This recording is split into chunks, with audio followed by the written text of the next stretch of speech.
You allegedly engaged in criminal conduct, which led to your arrest of Livingston Parish Sheriff's Office March 27, 2025, and were charged to failure to register as a sex offender. You verbally admitted to being in the presence of the victim to a previous sex offense. According to court documents, you wed, which is the victim as identified in Livingston docket. And let me reiterate that in case you missed it. You see, she has had her parole revoked for not only being in contact with her victim, but for marrying her victim. Yes, she got married to her victim, which she is a felon for being a sex offender. You can't make it up. But wait, there's more. You see, that's not what she was initially locked up for. As a matter of fact, she was given a life sentence for a first-degree homicide that she committed back in 2005. And she was given a commutation of her sentence and then paroled. So while she's out with a new lease at life, she goes and marries her victim from another crime. Now, yes, this case is totally wild and confusing. But before we watch this revocation hearing, what we're going to do is take a blast to the past to her 2022 commutation hearing. So hopefully we'll get some clarity through this. We'll go through the motions. We'll go through then her parole hearing. And then finally, we'll come back to this revocation hearing. So with that, let's jump. So you are Ashley Posey, DOC numbers 511449. You're seeking a commutation of your sentence. You were sentenced in November 2007 in Livingston Parish to life for a second-degree murder conviction. Ms. Posey, is that correct? Yes, ma'am. Thank you, Madam Chairman. Madam Chairman, fellow board members, before us this morning, we have Ashley Posey, Ashley L. Posey, DOC number 511449. Ashley is here today seeking a recommendation for a commutation of sentence for a 207 conviction for second-degree murder. There was some indication in the record, in the information presented by Ms. Hogan, that the offense was principal to second-degree murder, but checking the master record and checking the rap sheet, it was indicated that the conviction was for a second-degree murder. The applicant was offered a plea deal after she was indicted for second-degree murder. The plea deal was to plead to manslaughter and receive a 20-year sentence. This was mostly because it was established that Ms. Posey was not the shooter. But she decided to go to trial and was found guilty of second-degree murder and sentenced to life without benefits. Ashley is currently 37 years old. At the time of the offense, she was 19. She's been incarcerated for 17 and a half years. Her co-defendant in this case was Eric Petrick. Eric did a plea deal with the DA's office. Plea deal was to manslaughter, and he received a 30-year sentence. Stephen Durham was convicted of conspiracy after the fact of second-degree murder and was sentenced to 5 years. Ms. Posey was a first offender until last week, when we received an updated rap sheet that was red flagged, indicating a 206 conviction for cardinal knowledge of a juvenile. She was sentenced to 2 years at DOC, and because of this conviction for cardinal knowledge, she was upgraded to a second felony offense. In 2006, she was arrested. I think in 2007, she pled no contest and received 2 years sentence. Is that correct, Ms. Posey? Yes, sir.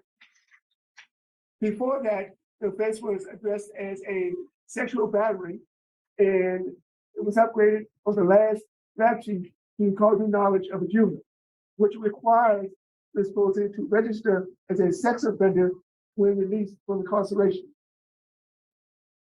There is no opposition I could find in my PPI. I understand the sheriff's office is here this morning to voice opposition. In my PPI, it states that Sheriff R had no comment. Other members of the legal community, the judge had, the judge had no comment. The district attorney, from the 21st DC, Scott Parole, is in favor of clemency for Ms. Posey. In fact, he is recommending that the board do a recommendation for a commutation of sentence in line with the original pleading, because she was not the actual shooter, and the actual shooter is now serving 30 years and has a good time release date in 4 or 5 years. The rest of the legal community had no comment. The offender's mother is unopposed. The victim's brother is unopposed, and the victim's niece is unopposed. Ms. Posey has a low-risk assessment. She's housed in medium custody. She has a good institutional record. Her ACE score is 4.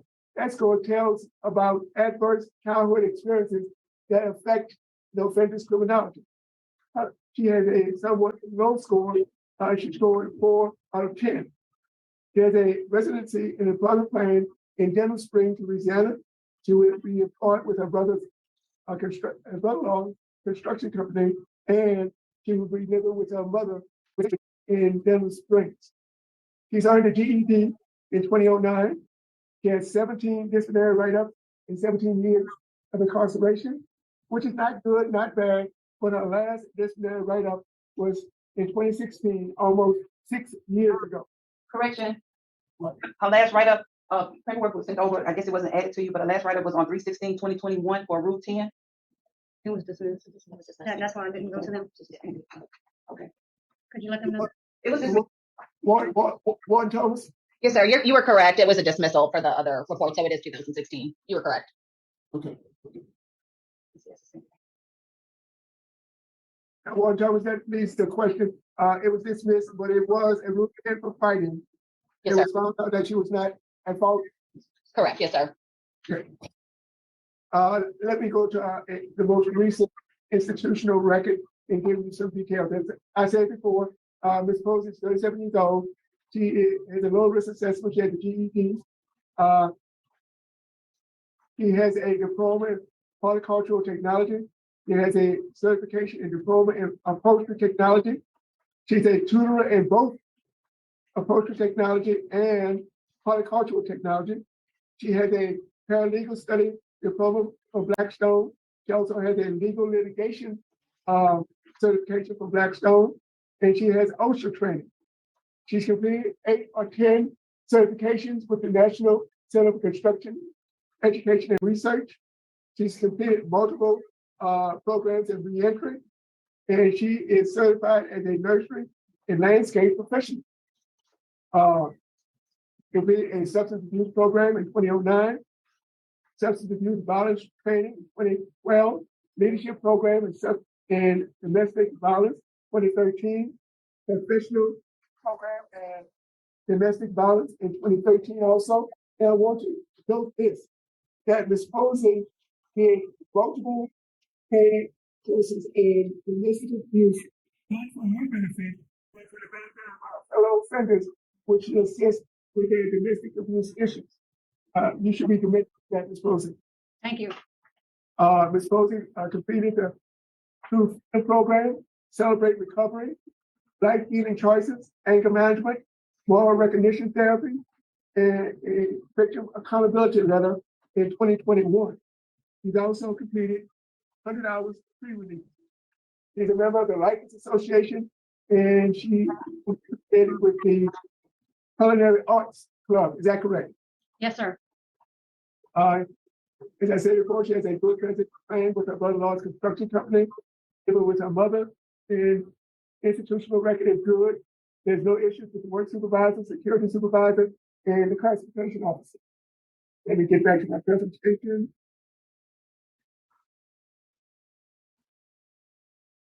Now, Ms. Posey, let's talk about your drug addiction. Mom, what? Drug addiction. Yes, sir. Drug addiction. At what age did you start using drugs and or alcohol? Probably around 13, 14. Was it in your environment? Yes, sir. I grew up in a home where drinking was a lot. And who introduced you to drugs? Really just being in the street, school, neighborhood kids. So it was the environment. Yes, sir. What was your drug of choice? At that age, really, it was just marijuana. And what did you graduate to later on in life? Oh, anything really. Pills, downers, really, Xanax and methamphetamine. When was your first arrest for a drug charge? How old were you? I don't think I have any arrest for drug charge. So basically, you were under the radar. I think I have something about marijuana or distributing to something for marijuana. So how often did you use illegal drugs? Every day I could get them. Where did you get the finances to purchase the drugs? Well, I would have like odd jobs or, my parents, they was always give me money if I asked. I would do stuff around the neighborhood, I would jack people, At what age did you drop out of school? I dropped out, I think it was in the 9th grade, so I was like 15. When is the last time you used any illegal drug? Oh, the night I came to prison. May 6, 2005. This is not a trick question. Yes, sir. Have you used drugs in the last 17 and a half years? No, sir, I have not. I see that you take Celebrate Recovery, another substance abuse program in 209. And I see that you're in Living in Balance and you were removed from that program after 4 or 5 weeks. Why were you removed from Living in Balance? Listen. Why were you removed from Living in Balance? I was never removed. That information is incorrect. I completed Living in Balance. Okay. Warren Thomas on her program chart, it said that she was removed in complete that program. Did you complete both parts of Living in Balance? Complete those like And 1 the and 3 2. phases. Mhm. I have it just says Living in Balance on my certificate. I'm not sure of the phases, but I wasn't removed. I've never been removed for any program I've been a part of. Warren Thomas, you see what I'm talking about? I'm looking for Living in Balance. What you can do now. I have a certificate for that. I feel insured.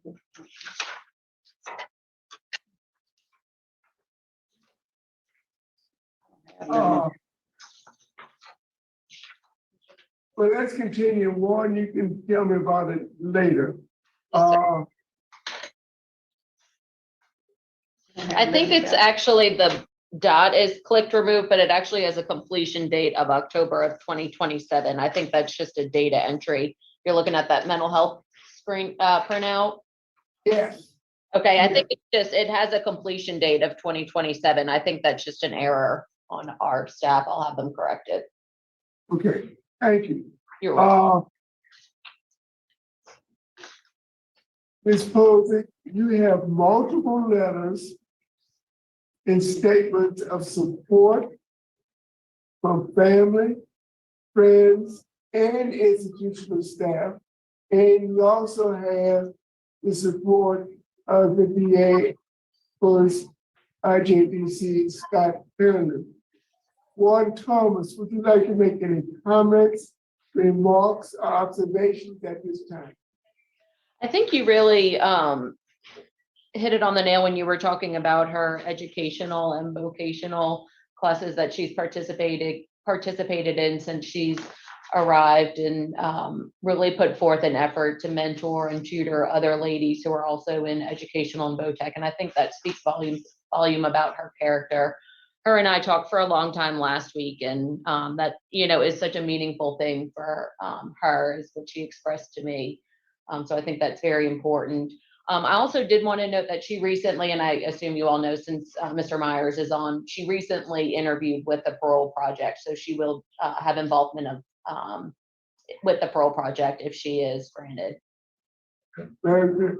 And basically, she has a good transition plan now, but she will need the operation of the Louisiana Parole Project, which will enhance her chances of succeeding.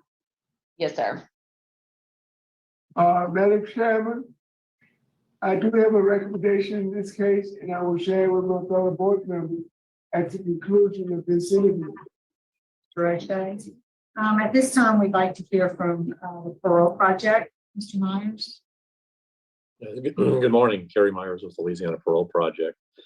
I could reiterate all the things said about Ms. Posey's rehabilitation or programming or education. That would be redundant. I think that was covered very well, but Parole Project understands very clearly that women are different and their needs are different. And our program has successfully worked with more than 24 women since we began. And we understand we have the capacity, we have the case management, we have the social work staff. We understand those needs. We're prepared to assist her through her transition. And we want this board to know that we think Ms. Posey is an excellent candidate, and all our services, particularly those we understand the specific needs of women transitioning. We'll provide all those services for Ms. Posey. Thank you, Mr. Myers. And then we have Ms. Tina Posey, who's there at the Yes, yes, we'd like to hear from her. Can I step out? Oh. Good morning. So I apologize. I'm going to try to make it through this, but I'm Tina Posey, Ashley Posey's sister.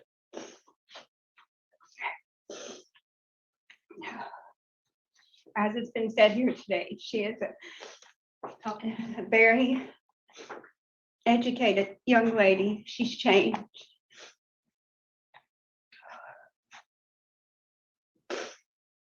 She came to prison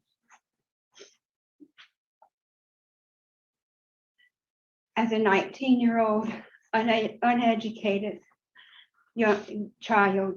Today, she is a 37-year-old educated young lady.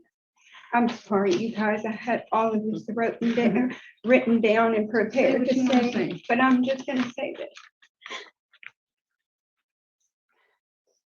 I am super, super proud of the young lady that she has become. I'm amazed what a penal institution can do for someone. Both ways. I stand here today and plead for you to grant my sister so that she has a chance to show a second chance again and to show what the system can do for someone. She has a loving family at home who she has continuously became to be a role model over the phone to her nieces and nephews, who she does homework with, who they have to ask for their Aunt Lele, which they call her, to help, because they know it. Other than Google, Aunt Lele is the person to ask. once again, I ask you to grant my sister to, and I promise you that she will be a witness of what God is. Not God, with the willingness and the wanting to, and what a penal system could do. Thank you. Say everything else. All right, I think the district attorney's office is trying to dial in, but while we're waiting on that, could we hear from Captain Bowden or Bowden, Sheriff's Office? Yes, good morning, everyone. Morning. On behalf of myself, I was a case agent on this particular case, and the Sheriff Jason Orr. We would definitely not want her to be able to get out. Thank you. So we noted the opposition by the Sheriff's Office. Is the district attorney's office in here?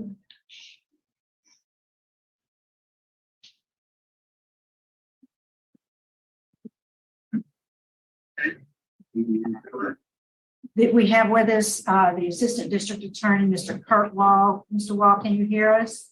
I can, thank you. Go ahead. We're ready for your remarks. Okay, thank you. I'm sorry that I thought that we were going to be able to do this a little more formally, but I appreciate you giving me a minute to chime in. So, speaking on behalf of Mr. Parole and myself, he's actually traveling today, but I'm familiar with this case because I'm the one that tried it. And the facts of the case, as you all know, were that Ms. Posey, while she was involved in the commission of this crime, she was actually not the person who pulled the trigger. That person was allowed to plead to manslaughter in this case. Ms. Posey was also made an offer back at the time of the incident when she went to court. And she was young. I don't know exactly. I wasn't obviously privy to the conversations between she and her attorney, but she turned it down. We went to trial. She was found guilty of the murder and sentenced to life. Mr. Parole received some information from Ms. Posey that he was impressed with as far as what she's done since she's been incarcerated, things that she's done to try and rehabilitate herself. And I think we met about it together, and we actually, Mr. Abbott set up a Zoom meeting during COVID time for us to actually have a conversation with Ms. Posey. And both of us were impressed with what she's done since she's been there. And Mr. Parole wanted to, at the time that her case would come up for commutation, wanted to let the board know that he does not have any opposition to the word granting a commutation. And of course, that's up to you guys on as far as what parameters of that would be if you decide to do that. But I don't think that he has any strong feelings about her doing any additional time. So just wanted to tell you that for your consideration. Certainly, I'll be happy to answer any questions that anybody might have. We have a question, Mr. Roche. Mr. Wall, Alvin Roche. Good morning. Yes, sir. Good morning. Good morning. There was some indication in the report that Ms. Posey was not even aware that Mr. Patrick was going to shoot the victim. My understanding is that they were going to rob him of some drugs, and when he opened the door, Mr. Patrick just shot him immediately. Yeah, I think that's a possibility based on what I can recall. I think that Ms. Posey, from what I recall, her involvement was really that she had the relationship with the victim. and that she sort of helped set up what was going to be a robbery of some drugs. Obviously, substance abuse played a huge part, I think, in this commission of this crime. And there was some fairly immediate altercation as soon as he opened the door. I think that's correct. Of course, we were relying on another person's account who was also sort of involved in the incident as a witness. But that's my recollection, is that it happened pretty instantaneously. Once that door was opened, that there was a quick altercation and the victim was shot. So I think it is, I don't think there's any really strong evidence that Ms. Posey had any idea that that was going to happen prior to the door being opened. That's your question. Yeah, thank you, Mr. Paulson. Yes, sir, sure. All right, I don't see any other questions, Mr. Wall. We do appreciate you dialing in and sharing those remarks on behalf of the attorney. Okay, thank you very much. Okay, so at this time, we'd like to hear if Ms. Posey, Ms. Posey, do you have a statement you'd like to make before we turn it over to Ms. Hogan? Yeah, can I say something to the family of the victim?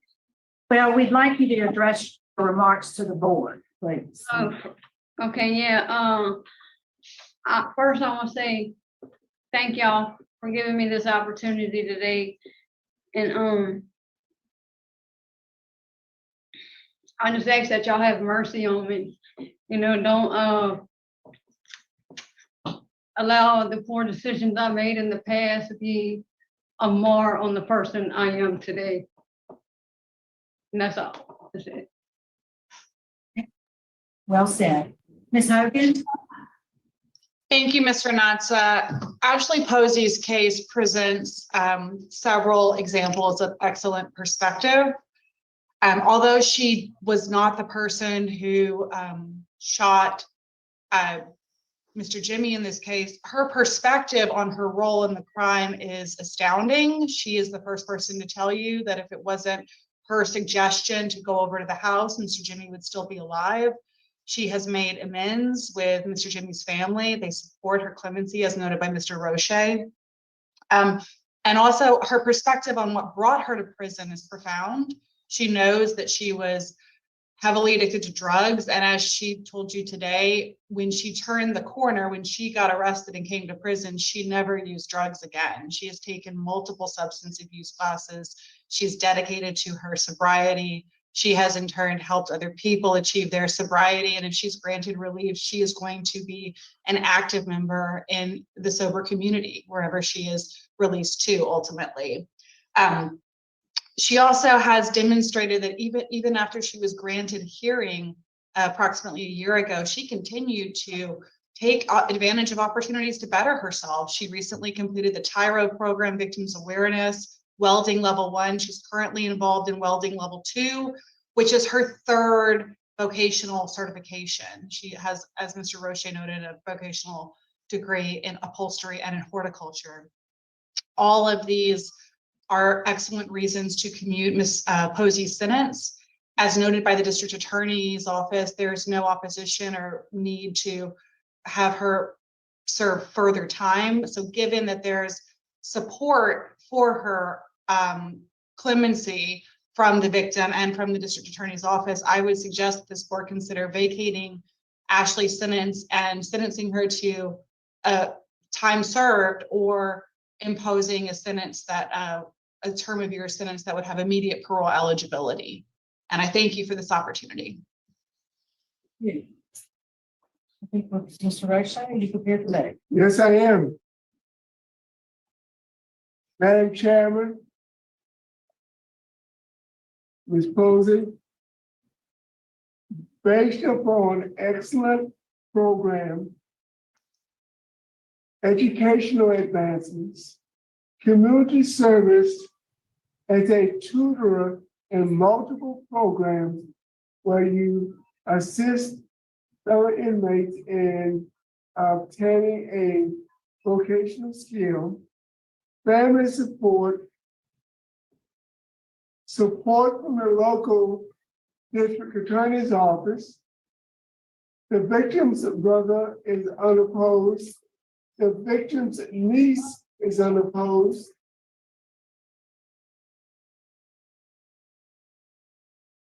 In circumstances that was brought to light by District Attorney Scott Parole about the applicant's co-defendants. And I want to give an explanation of my recommendation before I give the recommendation. This is a very rare case of second-degree murder where I almost always require the defendant to serve at least 24, 25 or greater years of incarceration.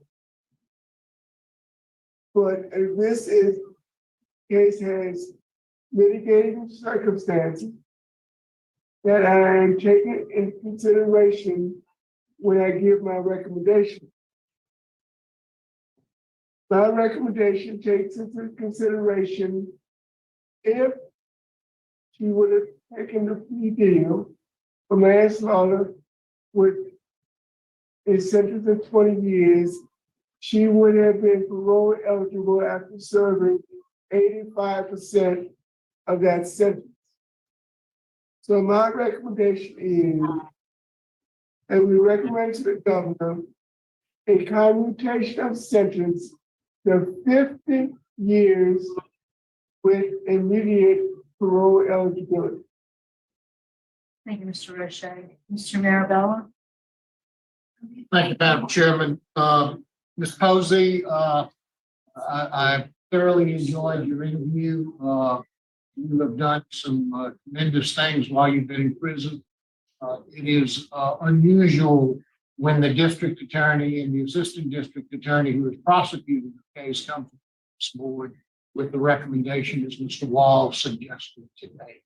My vote likewise would commute your sentence to 50 years with immediate parole eligibility. Good luck to you. Thank you.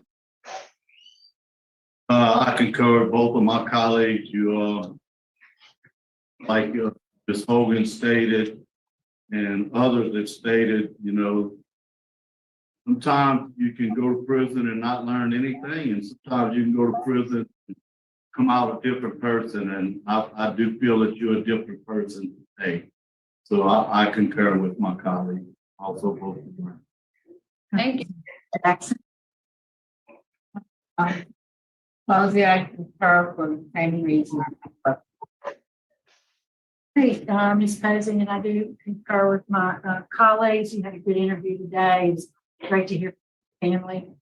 So my vote is the same. So on your behalf, we'll make the recommendation to the governor that your sentence be commuted with 50 years to be immediately parole.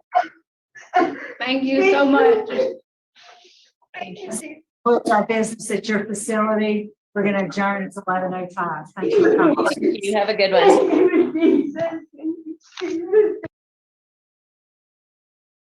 Okay, and I'll briefly unpack that, and then we'll go into the parole hearing, which really took place just 5 months after this commutation hearing. And then again, we're going to watch the revocation hearing, which takes place in 2025, which is, again, how we started off the stream. Now, keep in mind that it's not always a shoo-in even when you commute. Sometimes the governor can wait until the end of his term to sign. Sometimes they just don't sign it at all for whatever reason. In this case, the governor signed it real quick. And I think that it was a no-brainer situation. Even the DA calls in to say that, yes, you should just commute this case. I'll go over the crime in a little bit. But I just have to point out that sheriff. Oh, he reminds me of that cartoon character in Looney Tunes, the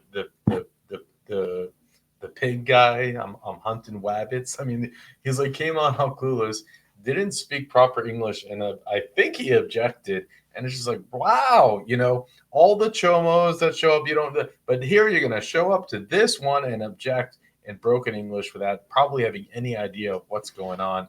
And that's just embarrassing, in my opinion. I had to call him out for it because, come on. I mean, like, what? but he would make a perfect parole board member for Iowa. He'd fit right in there. So let's go see where this link is. All right, the arrest made. So this was, again, so 2005, they made an arrest. So Livingston Parish Police tell 9 News that they arrested 2 people in connection with the murder Thursday night. When police arrived at the Big D trailer park, they found 61-year-old Jimmy Morris shot in the forehead. A neighbor in the park describes their experience. We heard a real loud gunshot. I turned and looked out the window. We see the guy lying in the doorway. We got up and ran through our back door. 19-year-old Ashley Posey and 18-year-old Steve Drennan were arrested Saturday and charged with 1 count first each. And remember, he got 30 years, the one who pulled the trigger. She got life because she went to trial. We see that all the time in these murder cases where DAs say, oh, you don't want to take the plea deal? Fine, we'll go to trial and throw the book at you. But when it's like a case with children and abuse, whatever, we've seen that children get on the stand, they find them guilty, the jury finds them guilty, and the judge gives a minimum sentence. Why? Because, again, it's just children. But now they look, now they're looking for a third person. Authorities still looking for 17-year-olds. Authorities found no signs of forced entry. The neighbors, they discouraged, they were upset. The second time it happened in the past 2 years. Second time. Wow. Yeah. In the same community, the police arrested a teenager 2 years ago for shooting and stabbing to death another resident of the Big D trailer park. Chief Grimes doesn't shy away from saying that his neighborhood is a hotbed for crime, including major narcotics activity. You would fight that battle every day. Let me think about this. So again, this is what, we had the court appeal, and I covered this case before, but CaseX is no longer available as an AI company bought it, so we can't go over it. But real quickly, I remember what happened in this case is that she had, my understanding was, a relationship with this man, and they needed a fix. They knew he had some stuff. She was meant to knock on the door. He was going to come out. Her buddy with the gun was going to go and say, hey, it's a stick up, give us your stuff.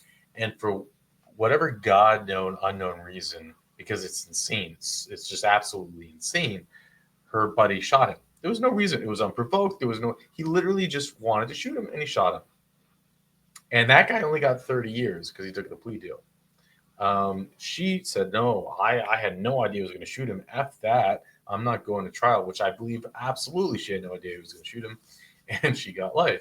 So it's commuted. It's good. Now she's going to have the parole hearing, which is it's a quick hearing. It's like, I don't know, it's like 15 minutes.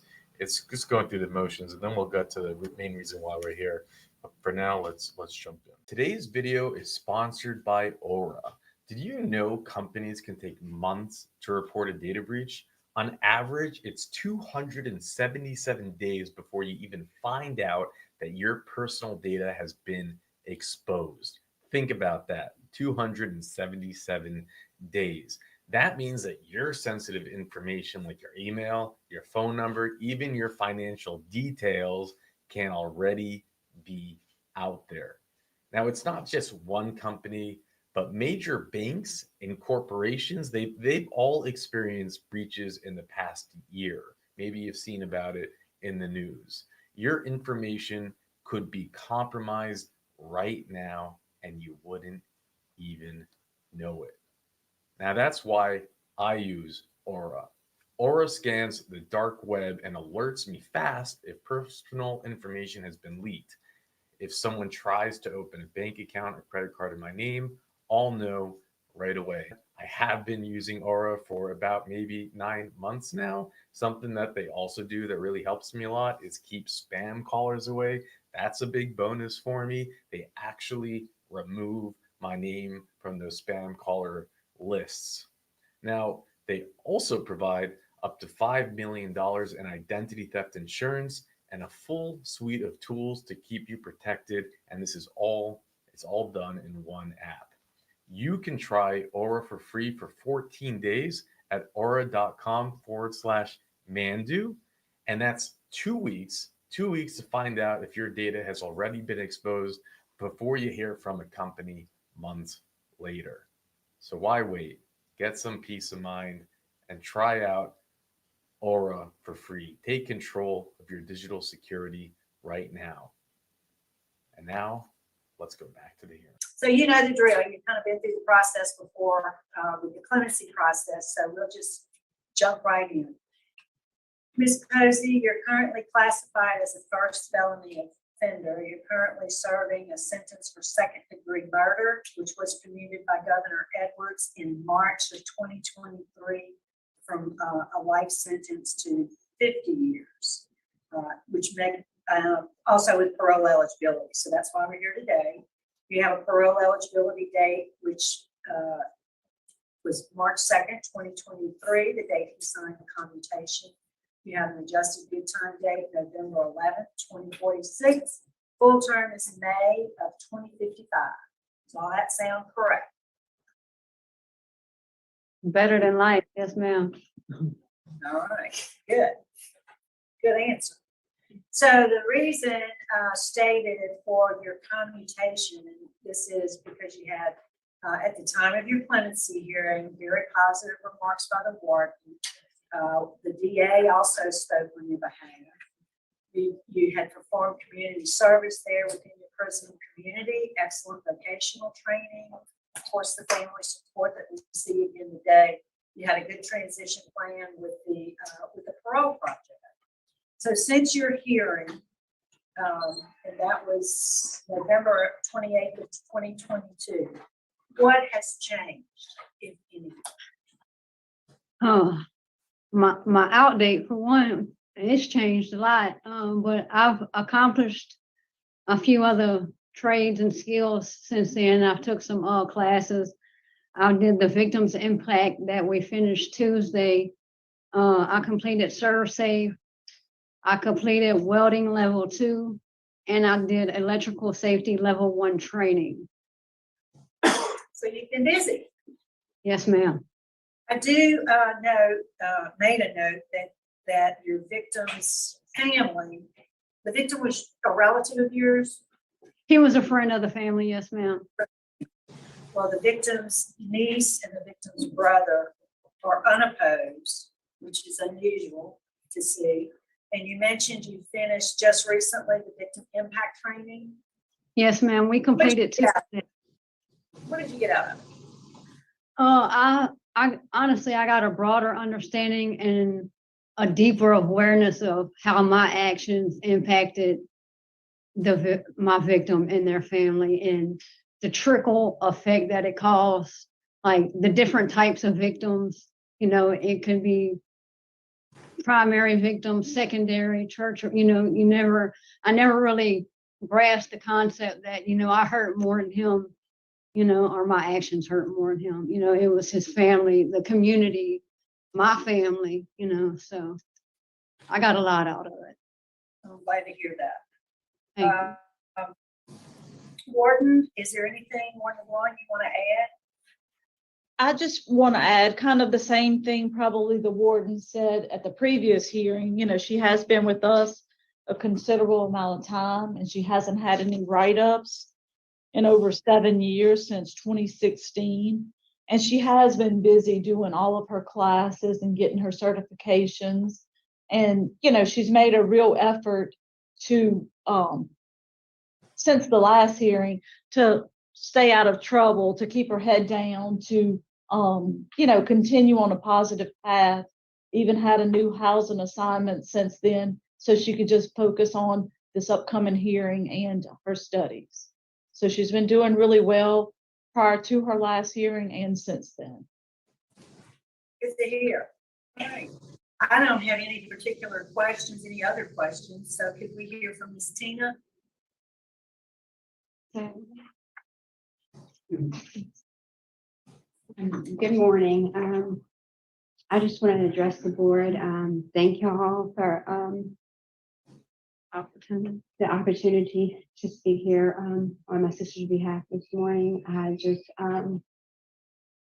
I'm really excited for her to be able to make parole. Eager to see the journey God has for her. I am super proud of the young woman that she became. Just more smarter, intelligent, happy. It hasn't, it hasn't made her bitter, or it's just made her grow and flourish. And I'm just super proud and excited for her, just to see, where life's going to bring her next, and how this experience is going to not only change her and help her, but maybe help so many others in, situations like this. So I just thank y'all, and thank you. All right. So, Ms. Posey, anything you want to say to us before we turn it over to Ms. Hogan? Yes, ma'am. Really, I just want to thank y'all for the opportunity that y'all have given me, and the hope from the last hearing, and just everybody's statement I heard, and how they was really for me and not opposed. It made me feel a lot better going forward, and it gave me hope, and thank y'all. All right, Ms. Hogan? Thank you, Mr. Natsa. I'll be very brief. As the board noted, Ashley Posey's not been idle even since her last appearance before the board. She continues to apply herself, and really what she's been doing over the last 8 months is sort of a small representation of what she's been doing over the past 18 years of her incarceration. She's really, really accomplished a lot. She has multiple very marketable job skills. She's got certifications in welding, horticulture, pesticide, culinary art. We're confident that she has the tools that she needs to succeed, not only in finding employment, but she's also really taken a lot of self-help programs concerning substance abuse and several courses in victims awareness. Ashley has a profound sense of empathy, as well as recognition of what brought her to prison. And I know that with the support of the Parole Project and her family and everyone else, that she will be successful if given a second chance. So we just ask the board to grant her parole today. Thank you. All right, so Ms. Posey, your case was assigned to me. I'm going to vote first. I'm going to vote like I did at the pardon hearing. My vote today is to grant you parole based on everything that's been said today, and obviously supported by the DA and others. I would add special conditions that you do through the Parole Project, obtain a substance abuse evaluation, and do whatever it is they tell you in the form of treatment if it is needed, and that you do get back to your community and perform at least 7 hours a month community service work. This is wise.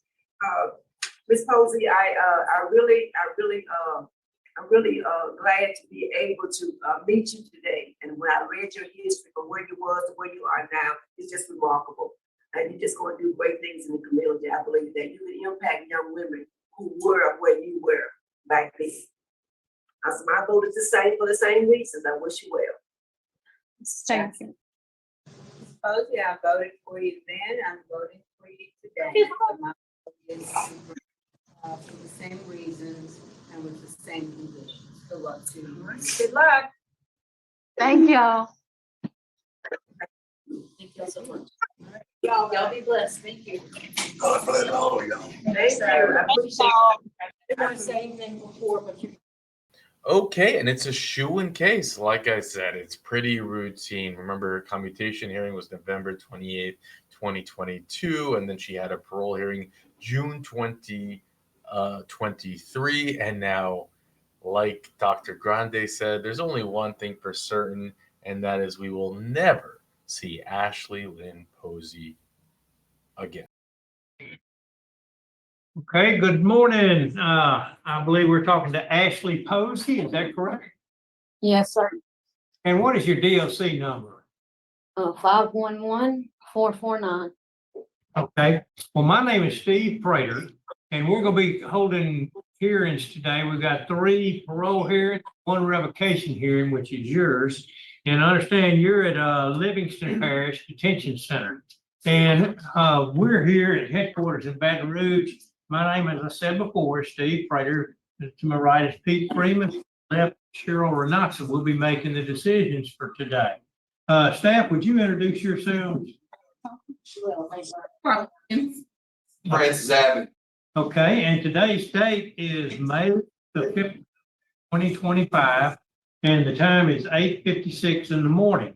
So that takes care of us. Livingston, would you introduce yourself, whoever's there in charge at Livingston? Sergeant Jennifer Gomez, Livingston Parish Detention Center Classifications Department. Okay, all right, well, in your case, the way we do these things is we separate these cases because we handle so many that we give them a particular person to do most of the interviewing, and although we're all familiar with your case, Ch0M0, Ms. Renatza will be doing the interviewing, and so we'll handle the rest here, and we'll hand it over to her. And Good morning. Let me acknowledge that you have, your attorney is here with us in Baton Rouge. Ms. Hogan, would you introduce yourself for the record? Good morning, Jane Hogan here on behalf of Ashley Posey. I'll make a statement whenever the board wants to hear from me. Good, thank you. So first, the way it'll work, Ms. Posey, is I'm going to read the allegations against you, and then you'll enter a plea of guilty or not guilty. We'll hear from you. I'll ask you some questions. We'll hear from your attorney, and then we'll hear from the folks who are here that want to speak on your behalf. Okay, you ready? Yes, ma'am.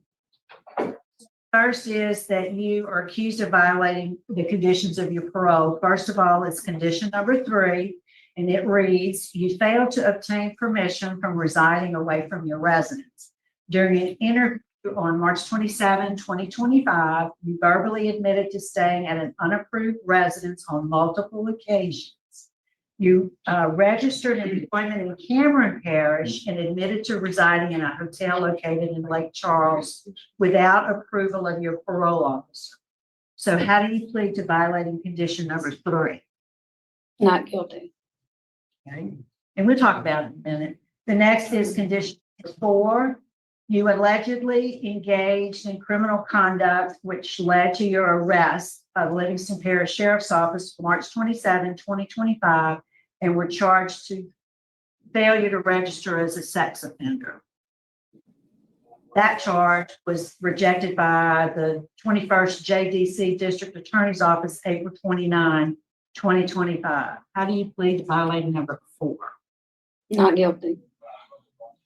Then we have number 10. According to the records, you, at that time, you failed to pay monthly supervision fees in a timely manner and owe $375 in arrearages. How do you plead? Plead not guilty. And lastly was condition number 13, which is a special condition.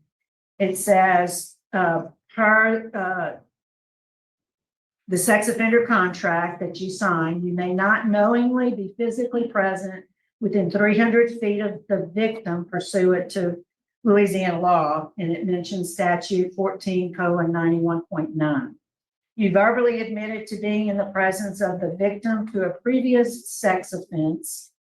According to court documents, you wed, which is the victim as identified in Livingston docket 19435 on May 14th, 2024. So how do you plead to violating condition number 13? Not guilty. So let me just ask you a few questions, and then we'd like to hear from your attorney. So it's established that you were married to Miranda May of 2024, May 15th, right? Yes, ma'am. And your sentence was commuted, and you were afforded a parole opportunity. And let me see, did you release on parole in June of 2023? Is that right? Yes, ma'am. June 16th, 2023. Okay. So since your marriage in May of 2024, how many times have you talked to, reported to, or spoken to your parole officer, would you say? No, we've had monthly meetings. We had regular monthly meetings, and I mean, there was times I talked to him if I needed to, Yeah. If, So at least if month, not- at least Yes, monthly. ma'am. Yes, ma'am. So during those monthly meetings, at any time, did you advise your officer of your change in marital status? No, ma'am. Why not? I mean, it just wasn't a conversation. I mean, I didn't. I mean, I'm not sure why, I just didn't.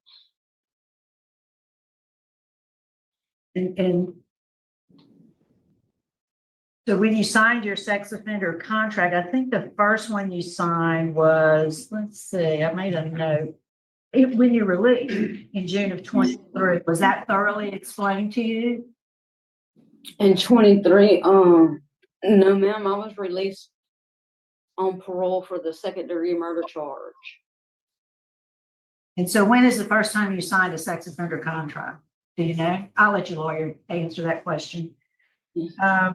So let me go on. Did you advise your parole officer about those overnight stays in, I think it was Lake Charles, we said, because you were working in Cameron? Yes, ma'am. I was working out there. I did stay overnight a few times. I mean, I didn't tell him I stayed overnight. I mean, we did have a conversation, you know, if I was to stay out there, you know, more than 3 days, I would have to register or whatever. You know, I never stayed more than that length of time out there. You know, I would have to register or whatever. But I did register with the parish of Cameron because that was something that I had to do to be able to work in that parish or something like that. You registered Cameron, but your overnight stays were in Lake Charles. Yes, ma'am. That's where they was, where we was residing for our employment area.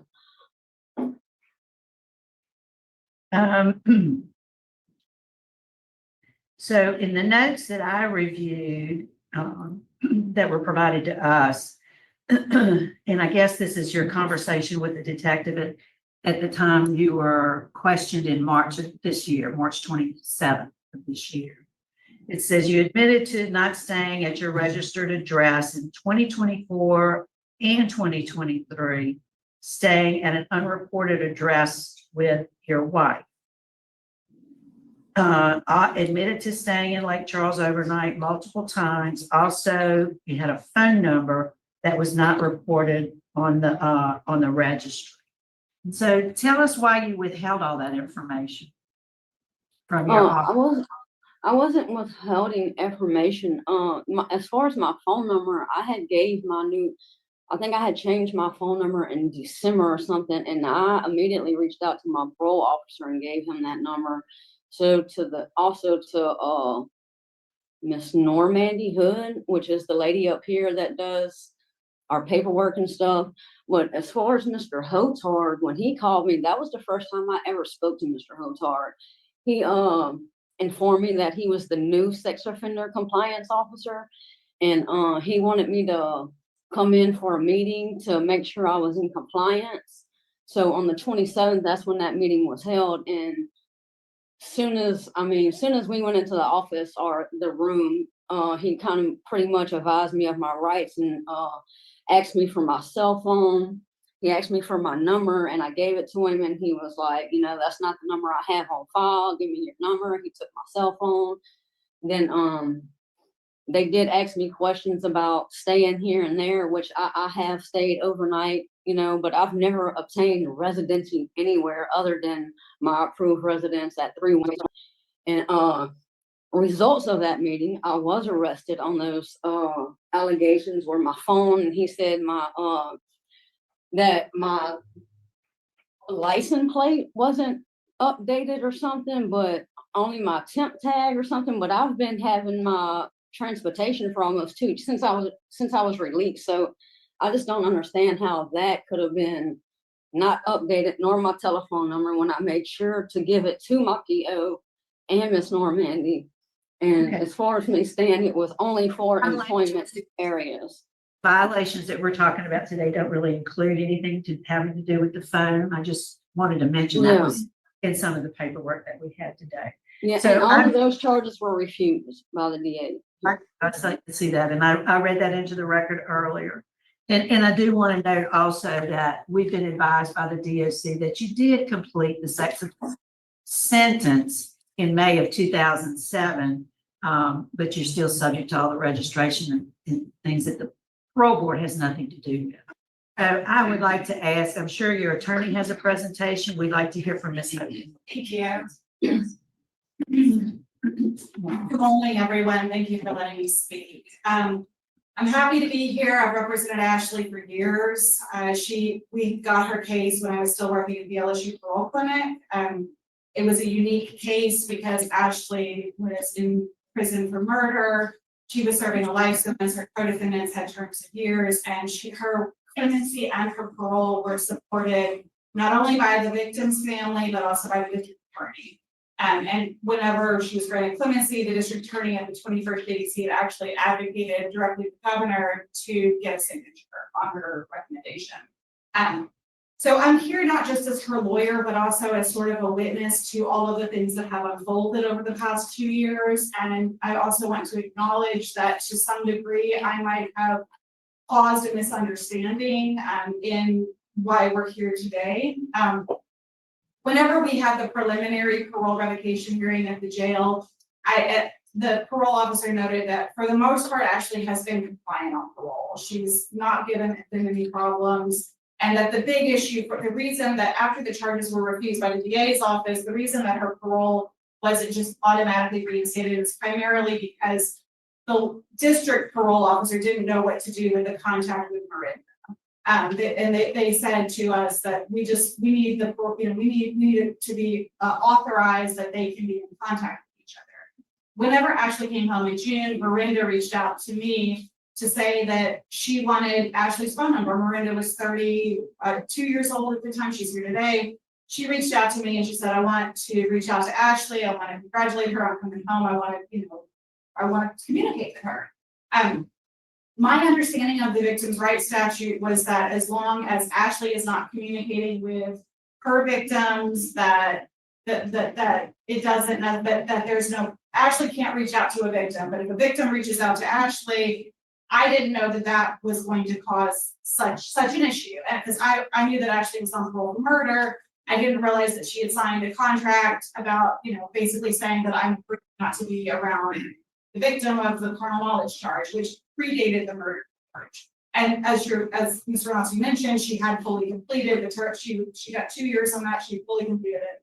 So I didn't give Miranda Ashley's phone number, but somehow she got it. They reached, I've been in contact with Ashley for the past 2 years. So if I had realized that there was a provision in her contract that said you can't be around Miranda, I absolutely would have went about this a totally different way and gotten approval. Scott Parole at the DA's office also knew that they had gotten married, and I was in talks with him. He refused the charges. He's well aware of what's happened in the last couple of months. I've talked to him several times.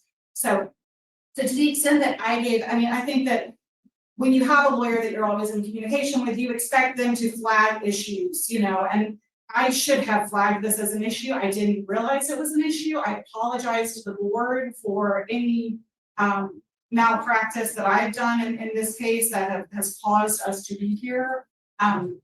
But Miranda, Miranda is here. She's prepared to tell the board that she doesn't see herself as a victim, that she had actually got married a year ago, that she wants to be able to be in communication with Ashley. It's her wife, her legal wife. I also, during the preliminary hearing, her parole officer had said, if you had just gone about this a different way, we probably wouldn't be here. If you had told us ahead of time, or if you had gotten approval, or if there was a stipulation made that you guys could be in communication, then you wouldn't be here. So to the extent that I played a role in this, I apologize to the board and to all of the division of parole and supervision. Aside from this issue, Ashley's been a remarkable person over the last 2 years. Christy Ch0M0 is here. She's here to tell the board that Ashley went through the parole project. Even though she couldn't reside in their houses, she completed their program. She's diligently worked. She's reconnected with family. And so we're asking this board to reinstate. I understand why the unlawful prejudice law exists. I understand that it's to protect victims. The purpose of that law is not going to be further, though, by revoking Ashley's parole and her back to prison for 3 years. So I would ask this board to to reinstate her parole and also to give a condition that it's fine if she is in communication and contact with Miranda, who would also like to address this board before we can.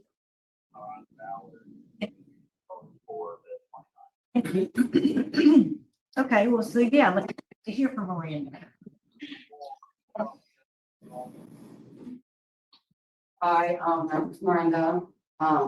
First want to say that, I do not feel like a victim at all. I do feel like that actually should have never been charged with, criminal juvenile in the first place. I'm sorry, I'm a little. I don't feel like she should be in jail at all. This has been really devastating, since all this has happened. I do want to apologize for everything that has happened and us being here today. I don't think she deserves to be in jail at all. I don't feel like she's a true sex offender. We were both really young, we were both kids, we were both in a consensual relationship. From my knowledge then at that time, she was never supposed to be charged with that. I found out Ashley had come home from prison and I wanted to reach out to her. I was so excited for her. My only intentions in that moment was to tell her, hey, I'm so excited that she was home. I didn't think that she deserved to be 18 years in prison at all. I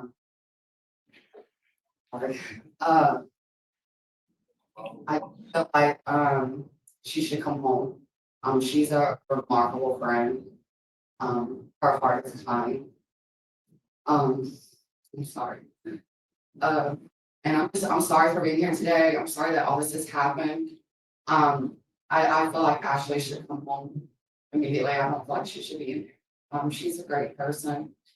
And her being home and coming home and God giving her, a second chance to, live life as she was so young, has been a really good thing for my life because she was just such a great person. My wife is a really good friend to me. And honestly, from my heart, she's truly not a sex offender. And I don't even believe that she should even, be on the registry list or anything, because, that's embarrassing. It was car knowledge, we were both kids. It was definitely consensual both ways. And I have truly loved her for 23 years. And she is a beautiful person. And I would like to say one more thing, no matter what, I would really like, please not revoke her and let her come home. Because knowing, if she went to jail or prison because of me, I would not be able to live my life in peace knowing that, because I contacted her. She did not contact me. I pursued her and reached out to her and contacted her. And thank you. Wait, I have a question. Yes, sir. Okay, where do y'all live now? I live at, Ashley does live at Susie Circle and has in the last 18 months. There were times that she had stayed the night at different nights. But we haven't actually fully moved in together because we were trying to, in the last 18 months, go the leeway in the process of what to do as far as us being together full time. And that's what we were working with Miss Jane as far as her like moving in. As far as us getting married and really being around each other, I truly in my heart, I didn't think she could get in trouble. Because I'm 34 now and yeah, like I didn't know that she was on, I thought, she had did her time over 20 years ago.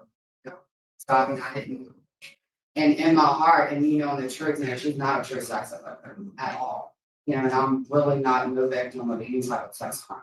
Okay. We were in a consensual relationship, and like I said, even at that time, she wasn't supposed to be charged with that in my knowledge. Okay, thank you. All right, thank you. Kristen, Sharon. Thank you.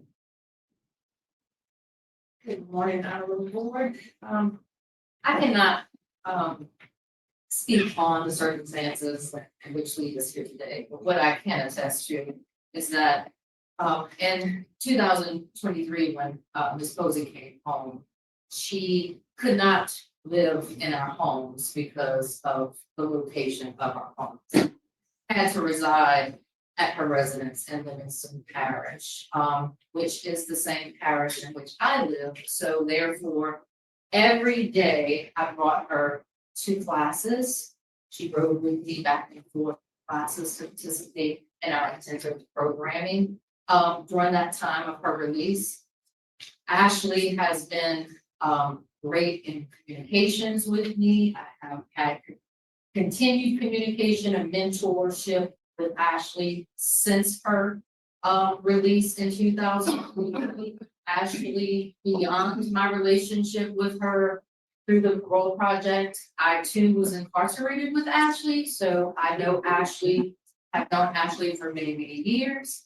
And I've always known Ashley to be a rule and to do everything that she has to do. She has consistently worked. She's done work for herself at home. She's done everything in her power to maintain that job. I, again, can't attest to anything of the circumstances that lead us here today, but I can attest that when it was time for her to register, initially when she came home, I was the person who brought her to do all of those things from the very beginning. And I know for a fact that those things were put into place. However, we're talking over 2 years now, but I can attest that throughout her course of her release up until this time, I can say that she has definitely maintained and worked very hard to maintain employment. She has worked very hard and continuously building relationships with her families and her friends. And she has continuously built that mentor connection between her and I. And I too am very sorry that we are here because of these circumstances. And I just wanted to speak to witness that Ms. Posey has done remarkable things since she's been home. Okay, question. So you can attest to all of that. You can also attest that she signed the sex offender contract and knew the rules.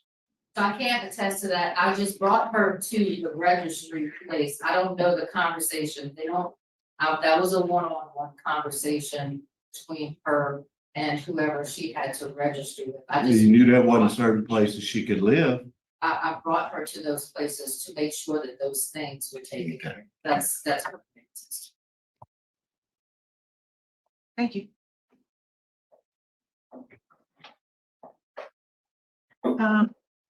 Questions?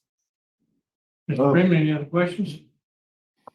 So you do admit that you signed the sex offender contract? I mean, I'm assuming, yes, sir. Okay, and I'm sure it was explained to you, because I know they explained that the office will relieve, explained several times, correct?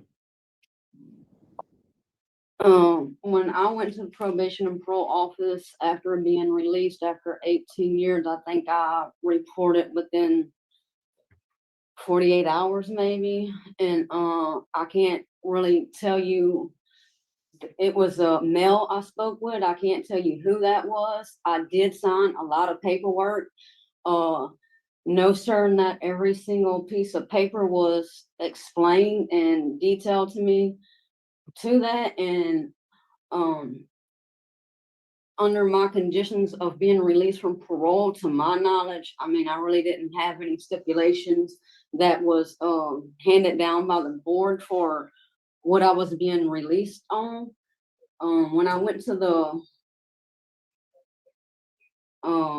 probation and parole or whatever, like I said, I did sign numerous of papers. No, sir, I cannot say for a fact that everything was, written and told out to me, which was, it was my first time dealing with all that. I was under a lot of emotions already from being released after so long, so that probably wasn't the forefront of my mind at the time, as far as just being there and getting everything that needed to be done at that time. I can't say all of that. Let me ask you this. So when you was working in Cameron, staying in Lake Charles, what was your work schedule? How many days a week you were working? Oh, that just depended. It was never set out, it just depended on the weather. That all depends. We had no set schedule. Like it wasn't, guaranteed. It wasn't guaranteed every day. No, sir. Like, Okay, I have no further questions.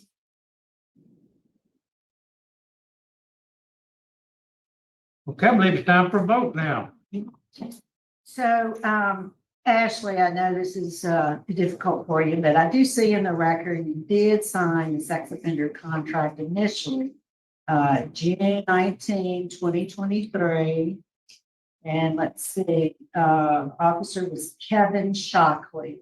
And they did have specific information regarding the juvenile victim. So you did sign.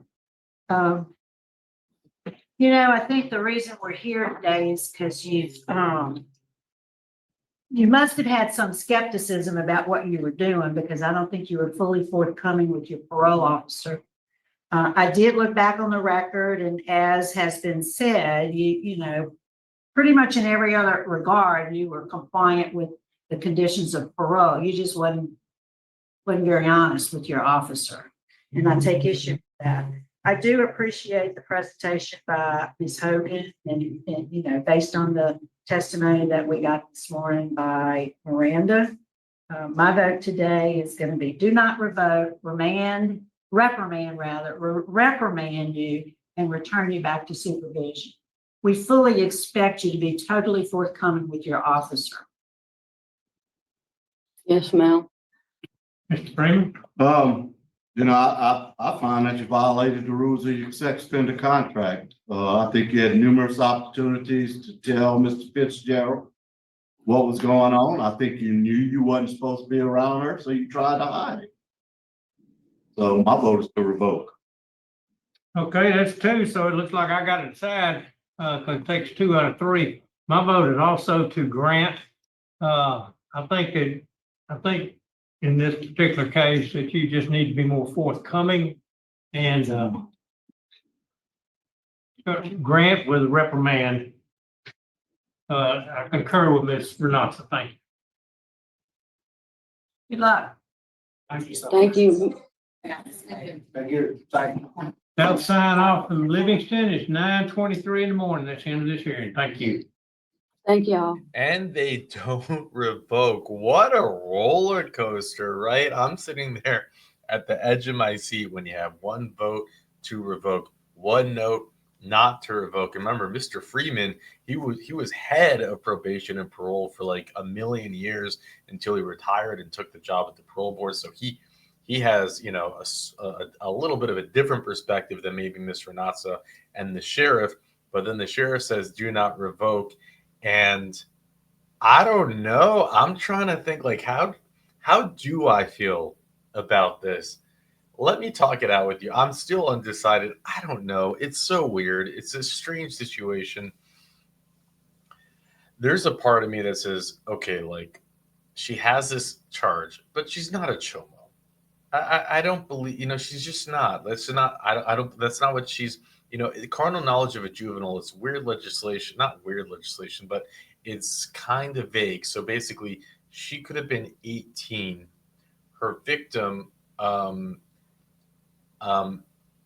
had to be older than 13, and there had to be greater than a 4-year age difference. So if she was 18, her victim could have been, greater than a 2-year age difference. So the victim, the youngest the victim could have been was 14. The oldest the victim could have been was 16.